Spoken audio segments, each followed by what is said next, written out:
Hey friends, welcome back.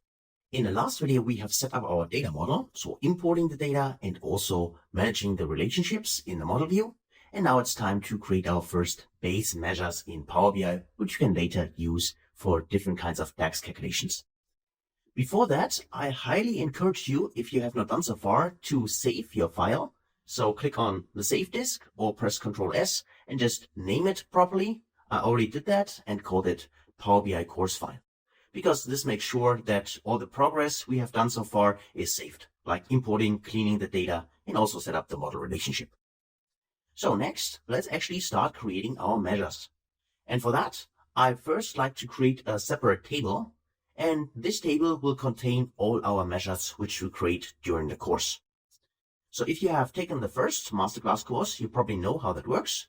If not, no worries, because we do it together right now. So first, I need to have some kind of dummy data, so as my scaffold or placeholder. And I can do that by going under Home. And under Home, there's the option to enter data manually. So this Enter Data option. So let's click it. And then here we can create our measures table. So let's give it a proper name. And for me, I call it simply measures and then TBL. So I stick to my abbreviations. And then I just enter a dummy value, like something like 1. I think actually that you do not really have to add anything. You could also leave just a column and don't add any data. That should also work, but no, doesn't matter. So let's click on Load to load this table in the model. So we just need to wait a little bit, and there's our table. So we have a measures table in here, and now we can use this table in order to create our measures. So let's right click on the table and create a new measure. By the way, this new measure, of course, can also be created if you go under modeling. There's also an option to create here a measure in Power BI. However, I personally prefer it by doing the right click on the table, because this makes sure that I create the measure directly in the right table. Otherwise, if you do it from the ribbon bar, then you always create the measure, in this case here, in the table, the last table you have selected. You know that you can move measures around later on, but still, if I can do it immediately in the right table, why not doing this? So let's right click here and go to New Measure. So click on it, and then let's just zoom in.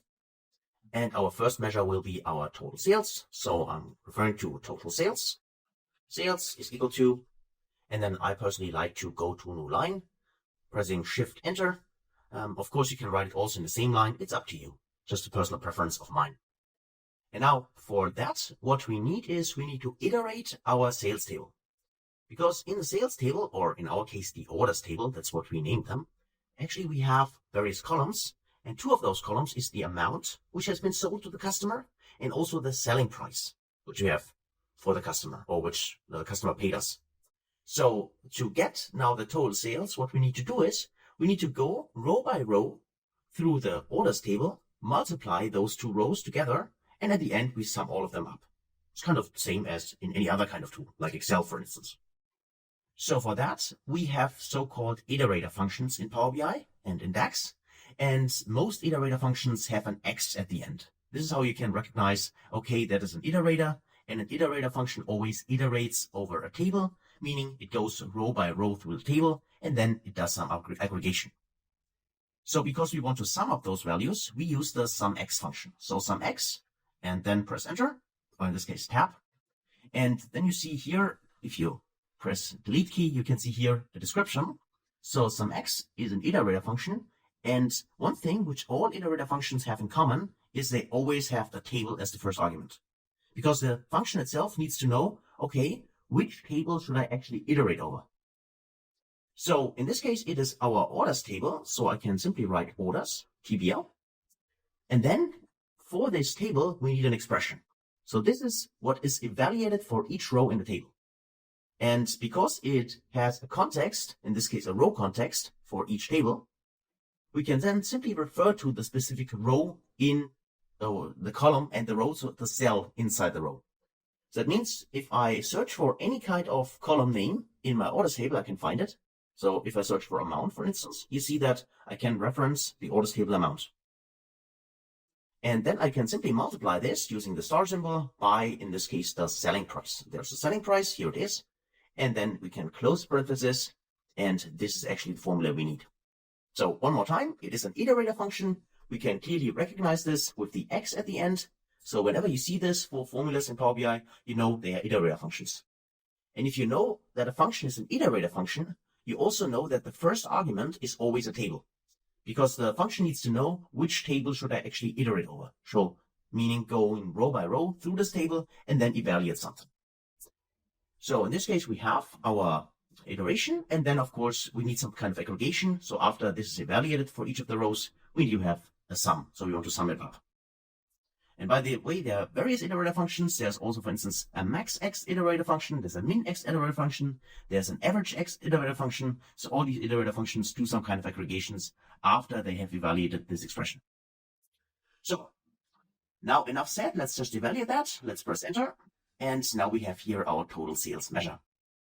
So now we can simply modify this table here, this measure table, and convert it into a measures table. So proper measures table, simply by right-clicking on the column 1, our dummy column, and then just delete it. So delete from model, because now we don't need it anymore. We have the measure inside the table. And as soon as we do this, we delete it. Of course, we are asked, are we sure we want to do this? Yes, we are. So let's click on yes. And then you see immediately that now the measures table gets converted, because now it has these little calculator icons here. It also gets automatically put on the top. So it's only for structure, so it doesn't really change the performance, for instance, for our reports or anything like that. But still, I think this is really handy to have all the measures in one place and also have a visual indicator that this is actually where our measures are stored. Okay, so next, let's create a few additional basic measures. So for that, I right-click on the measures table one more time, go to new measure in here, and now I like to calculate my total cost. So they are kind of similar. So if I search for total cost, I can equal, shift enter to go to new line. And again, I want to iterate over a table. In this case, it's one more time the orders table. So I'm using the sum x, because also we want to sum up the costs to have the total cost. So there's the sum x function. And then in here, we need the table. So let's go in here and say for the table, it's our orders table. And for the expression, one more time, we need the amount. So I can reference the amount. And we will multiply this, in this case, not by the selling price. This is what we received, but by the purchasing price. This is what the customer paid. Oh, sorry. This is what, not the customer paid, this is the selling price. This is what we paid to the supplier. So let's search for purchasing. Okay, here we go. And then let's just close the parenthesis and we are good to go. So the way this works is exactly the same as we have discussed with the total sales. So for now, I don't think I need to say anything and repeat myself.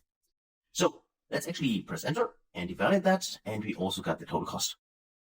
As soon as we have our base measures here, so these two, we can reference them.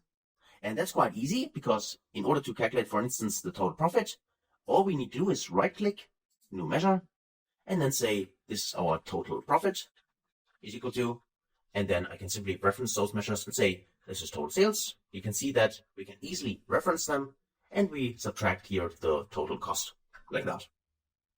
So that's why most often it's best to create your simple, so in quotes, simple base measures first, and then you can reference them in other formulas. Not only something, well, quite easy like this one, but also more complex DAX expression could also reference your base measures. So that's how it's kind of a measure staking, if you want to call it this way. So now we have that, press enter to evaluate that, and it's also available. And finally, we would like to calculate also a margin, and the profit margin. In our case, we keep it simple. It's just total profit divided by total sales. So we can right click here, go to new measure. And then for this measure, this will be our profit margin. Profit margin is equal to, and I go to new line. And then in here, I say, I would like to divide the total profit by the total sales. Now, of course, you could actually reference the measures directly again, like that, and divide it by the total sales. But in Power BI, it is best practice actually whenever you have a division to use the divide function. Because here, you have the risk, if you divide it like this way, that you get some kind of division by zero error. And this error will be displayed in your Power BI reports. And if you want to avoid this by default, it's much safer to use the divide function, because the divide function can handle these division by zero errors.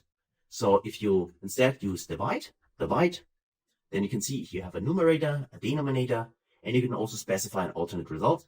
So you can see here it's called save divide function with the ability to handle divide by zero case. That's exactly the point. So for the numerator, I can use now total profit. For the denominator, I can reference my total sales like that. And then I could, this is optional, always remember, if you have arguments in brackets, they are optional. You could specify the alternate result. If we leave it empty, then by default, in case a division by zero error occurs, then simply it displays blank, so nothing. Or if you want to have something alternative, you could also, of course, put in quotes some kind of text, like no data or anything like that. It's up to you, right? Something like that. This would be one option, or as I said, in my case, I just leave it blank, so I can just close it here, and that also works. Okay, so let's actually execute this. So we got this as well. And now we can actually use this in our report. And I would always encourage you to check the measures whether they are correct, because besides syntax errors, like for instance this one, if I remove those two, and if I would press the check box here, then of course I would get a warning here immediately that this actually is an error.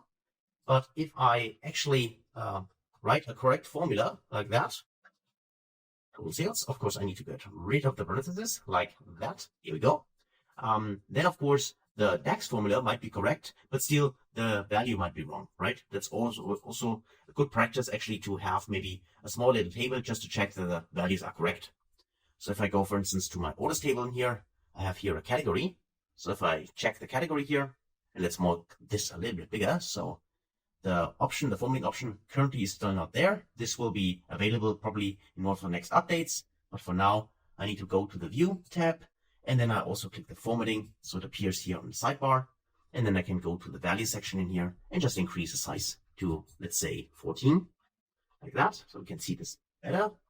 And now if we can go back in here and either click on Add Data here and then choose from the measures table the measures like this one. For instance, I could say I'd like to see the total cost. Click on it, then you would see it. I can also go in here, check the box on total profit. Then this would also add it to my visual. Or I could also directly drag and drop it in here. This would also work to add the visual to my the data to my visual. And of course, besides this, I also would like to see the profit margin. So one more time, either click on Add Data or drag it directly in here, like that. And by the way, of course, you could also change the order simply by dragging this around. So place it maybe here in a second. Then of course now the order is changed, right? So quite easy to do this. What we can clearly see is that currently the formatting is not correct, because this should be US dollars. So, and this should be a percentage number. So the first one, profit margin, this is only one measure. So I can easily fix it directly in here and go to percentage. And this would now update here the display. So what it looks like. And for the other ones, I could also do it the same way. Select one and then specify here that I want dollar and the amount of decimal numbers. Or I could do this in bulk by simply going to the model view here and then just select the measures. So the first one, I can hold my shift key and select the last one, or can hold control key and select the individual ones. And then I can go here under the formatting option, and I have the option to go here directly to currency. I can do currency here, and then also the currency format. Here I have various options. By default, I could select here, I would like to see US dollars. So I can select US dollar. And then decimal number should be 2. The thousand separators currently are set to yes. Okay, so let's check that. Let's go back to the report view. And now you can see that here we can see the dollar symbol as well as 2 decimal numbers. And the thousand separators also included, right? So this is a way to actually format your measures in bulk and might save you a little bit of time instead of doing it manually. Okay, so that's it. And those measures look correct. So let's actually drag maybe the total sales. Go here and drag it before the total cost. So you can see that. Place it here. And if you can see 251,000 minus 142,000. So this is around 108,000. So that looks fine to me. And of course, if I subtract 850 from 1.3 million, that also should derive a value like that. So the measures look correct. So we have checked that. Okay. And that's actually it for this video. So to recap, we have created our base measures in here. We checked the base measures, we formatted the base measures, and now we can get started from some additional time intelligence and other kinds of DAX calculations in the next couple of videos. So thanks a lot for watching, and of course also for participating, because remember, the best And in my case, actually, only way to learn things is to do it practically. So hopefully you follow along either during the video or now you pause the course and do this on your own. And remember, just in case anything went wrong, you can always go back to the video and then check what's missing. And by time you get better and better and you learn how to do things. So best of luck to you and hopefully see you in the next video. Until then, best guys.